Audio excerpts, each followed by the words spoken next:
A Warning About Silence by Peter O. Shamsung. Everyone, regardless of their particular mental state, has a curious kind of background noise in their minds.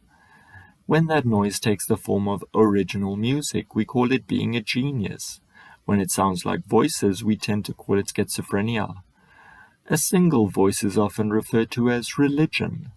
Most people will go through their entire lives without ever being consciously aware of this omnipresent oral phenomenon, save for those rare moments when it catches their attention.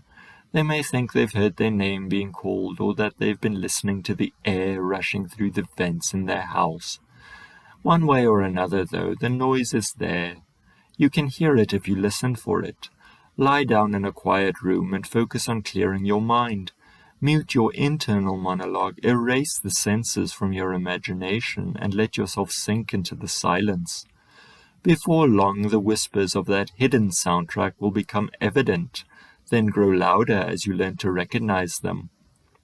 It could be that you'll find answers to questions you didn't even know you were asking, or perhaps discover a sense of inner peace that had been lacking in your life. Some folks refer to this as meditation, even if they're mistaken about what's really going on. The truth, you see, is much less comforting.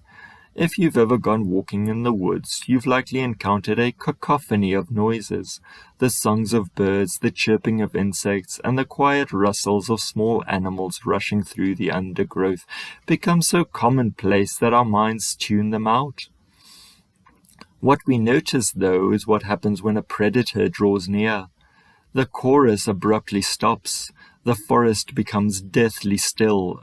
A person walking amidst that sudden silence might feel the hairs on the back of their neck start to rise, and notice their heart pounding with a mixture of adrenaline and dread. When you listen to the sounds in your mind, it doesn't matter what form they take. What matters is that you can hear them at all. As long as that clamor is present, you know that you're safe. All is well, even in the most tumultuous of times. The danger arises when that noise seems to stop, when you suddenly experience the most potent silence that you have ever encountered. In that moment, you may start to feel as though you are being watched. After all, in that still forest, the predator is the quietest of all. Try it for yourself if you'd like. When next you're completely alone, imagine you are listening to a sound of some kind. When that sound seems to stop, you'll know that you've been noticed.